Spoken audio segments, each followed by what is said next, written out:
Hoje é com grande prazer que eu falo um pouco sobre a experiência espiritual do nosso patrono Swami Vivekananda. Então eu começo aqui dizendo o nascimento dele. Nasceu no dia 12 de janeiro, de 1863, em Calcutá, e depois a morte dele foi no dia 4 de julho de 1902. Então eu começo com essa experiência dele espiritual. E não somente, não digo que somente, mas a vida dele, A vida dele a gente já mais ou menos já sabe, conhece. Então eu verificando o que eu poderia trazer de curioso, seria um pouquinho esse despertar espiritual da vida de Swami Vivekananda. Então tudo começa com Ramakrishna, que foi o seu mestre. Numa das suas experiências transcendentais, ele vê uma criança que estava se preparando para descer à terra. E chegou no colo de um dos mestres que lá estavam, na sua concentração, porque os hindus eles têm muito essa prática de meditação, e eles vão, então, eles transcendem, E ele viu, então, essa criança dizendo no colo de um dos discípulos, de um dos mestres, que ele iria descer à terra. E uma vez, ele na casa de um também seguidor dele, o Ramakrishna, ele escuta, então, uma cantiga, E aquela voz cantando, ele consegue se conectar. Ele diz, essa voz é daquela criança, Espiritualmente ele consegue sentir que naquela voz era a criança que ele tinha visto na sua meditação, que estaria pronta, que estaria já se preparando para descer à terra.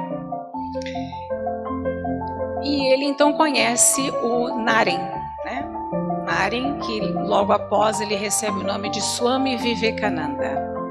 Ramakrishna então conhece Naren, eles dialogam, conversam, e nesse primeiro encontro que eles tiveram, o Ramakrishna ele coloca a sua mão no Naren, e ele entra em transe, então, o Naren, e o Naren então diz de onde veio, o que estava fazendo no planeta Terra, qual era a missão dele e qual seria o término da missão dele. Então ele constatou que tratava a si mesmo daquela criança que ele tinha visto, nas suas meditações. E eles muito dialogavam, mas o Naren ele não adequou, ele não aceitou o mestre como seu guru.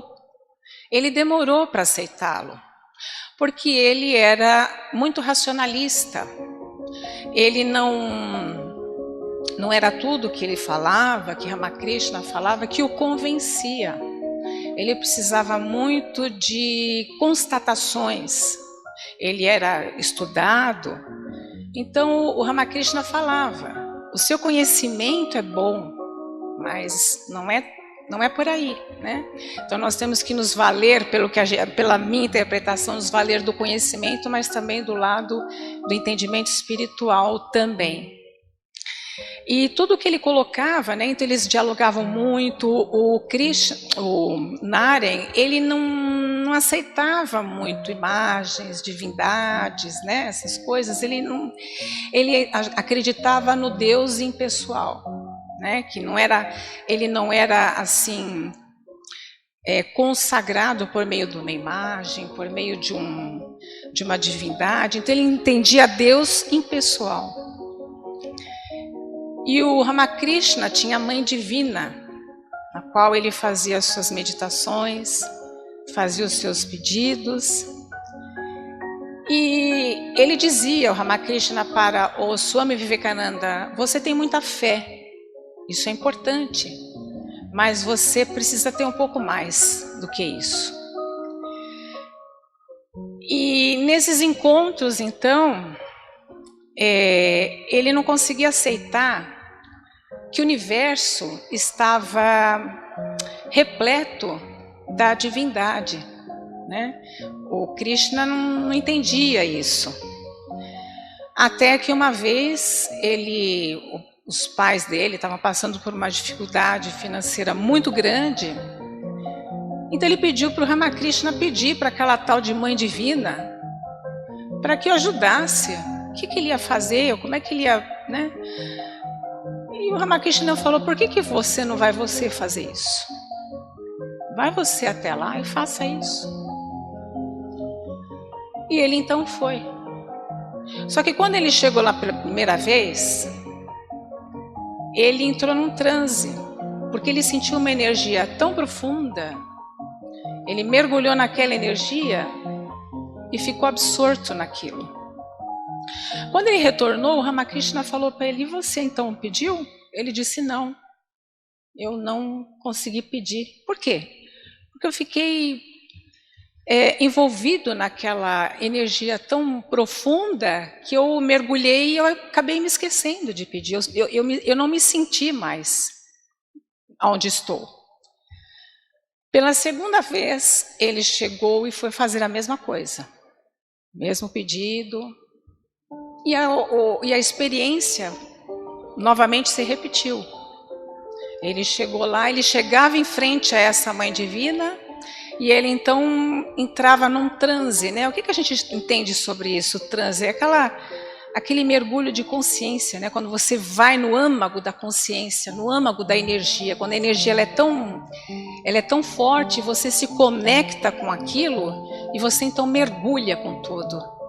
E ele acabava esquecendo. Por quê? Porque ele saía do corpo físico, né? Quando a gente está ligado ao nosso corpo físico, a gente sabe tudo que estou precisando disso.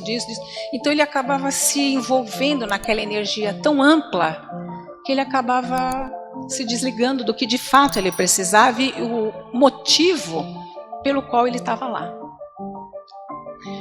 Na terceira e última vez, ocorreu a mesma coisa, né? Então foi aí, por meio dessas três experiências, que ele, como racionalista, do jeito que ele era, ele começou a entender que a divindade ela estava no universo, ela estava em tudo, ela estava em todos os seres, ela estava em todo canto, né? A divindade, a luz, ela está em todo canto, ela está em tudo.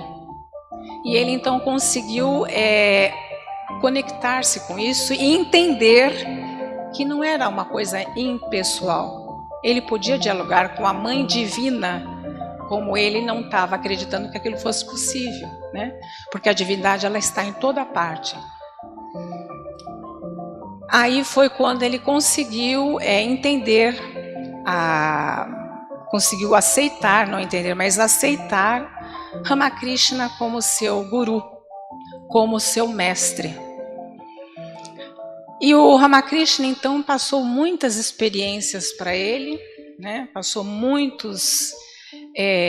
tudo que ele sabia, ele foi passando para o Swami Vivekananda. A partir daí ele ele passou a se chamar Swami Vivekananda e não Naren.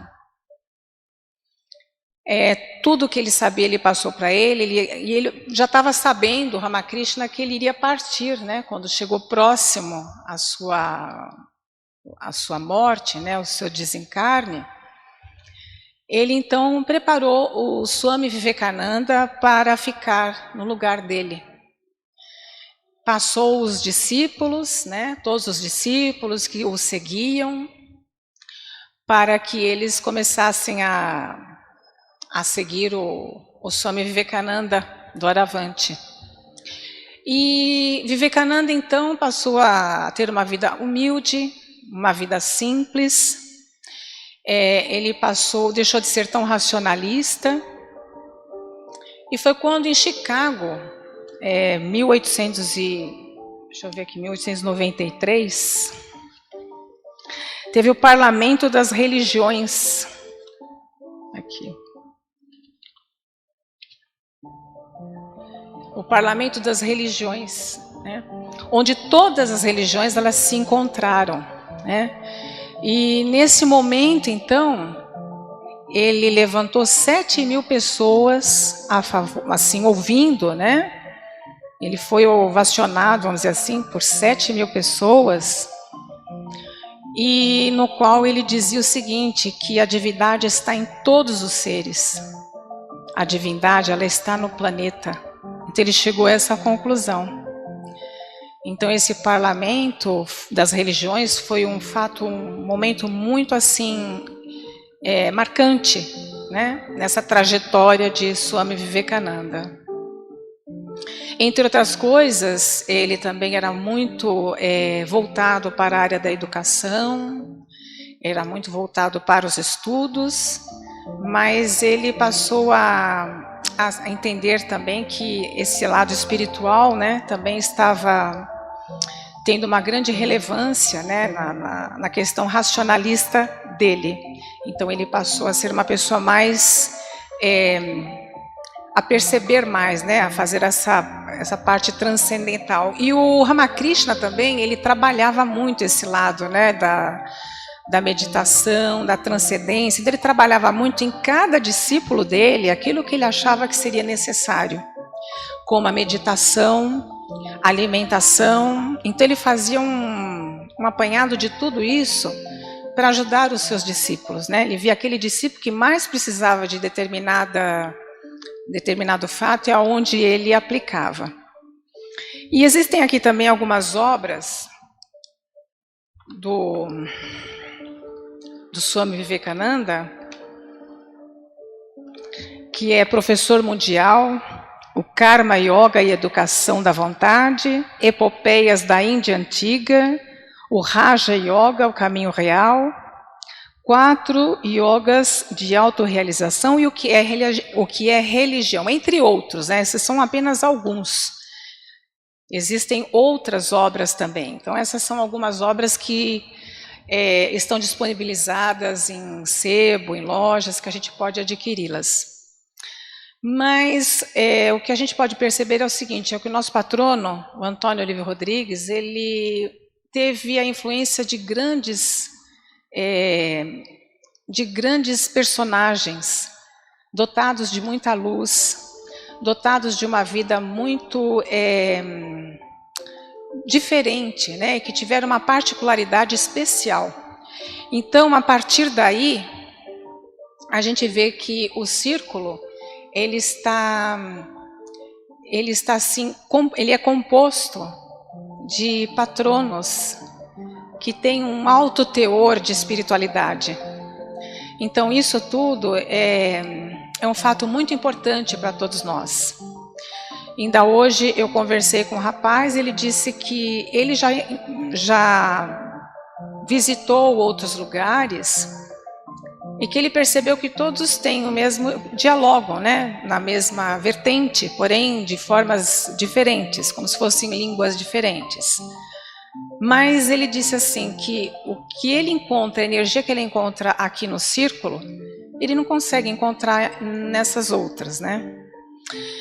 Então é assim, nós temos uma energia muito forte, que nós temos que mantê-la, né, acesa, essa chama acesa, e temos que ser gratos, porque nós temos o privilégio de estar aqui dentro, e o privilégio de estar participando dessa ritualística e dessas práticas, que são aparentemente simples, mas que elas estão permeadas de muita força. E isso nós podemos observar com a vida de dos nossos patronos, né? Os outros também. Cada um teve a sua relevância diferenciada, mas é isso que faz com que a gente se torne cada vez mais assim, que acredite cada vez mais no local onde nós estamos. E que cada vez mais a gente vai tendo um carinho maior para que nós possamos cuidar desse lugar, para que ele possa continuar brilhando como ele brilha por muito tempo, para que outras pessoas que não sabem, não conhecem este lugar, tenham a oportunidade de um dia estar aqui também e também estar sendo privilegiado dessa fonte energética que aqui é. Porque é por meio dessa fonte energética que nós participamos todos os dias, por meio da chave da harmonia, e todas as segundas, nessa ritualística, é por meio desse banho energético, vamos dizer assim, que nós conseguimos a nossa elevação. A nossa elevação, a nossa transformação interior é por meio de tudo isso. E com os auxílios desses nossos patronos, que estão sempre energeticamente conosco. Eles estão sempre nos auxiliando em momentos difíceis, em momentos bons, eles estão conosco e eles conseguem transformar a nossa vida e conseguem transformar, em primeiro lugar, o nosso eu interior, fazendo com que a gente se torne mais equilibrado, fazendo com que a gente se torne mais iluminado, fazendo com que a nossa luz brilhe. Porque se a nossa luz interna não brilhar, nós não vamos conseguir a nossa elevação. A nossa elevação é algo que depende disso. Então, meus irmãos, hoje eu me limitei em trazer apenas, digo apenas porque são fatos que eu procuro sumarizar para não trazer muita coisa, para não ficar muito extenso. A vida espiritual dele, um breve relato da vida espiritual de Swami Vivekananda, porque ele teve muitas passagens também que foram muito interessantes, mas eu procurei sumarizar e trazer apenas aquelas que foram mais relevantes para o nosso tempo de palestra, que não é longo. E para que não passasse, para que nós não deixássemos passar em branco esse momento que foi o aniversário dele, dia 12 de janeiro.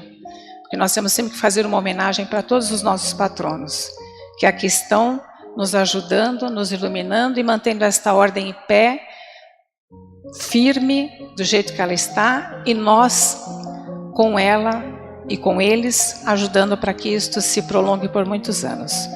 Meus irmãos, isso é o que eu tinha para trazer, esse breve relato, esse singelo relato sobre o Swami Vivekananda, porque ele é muito mais do que tudo isso, mas é o que eu tinha para trazer para vocês, como uma forma de homenagear esse patrono de grande teor espiritual.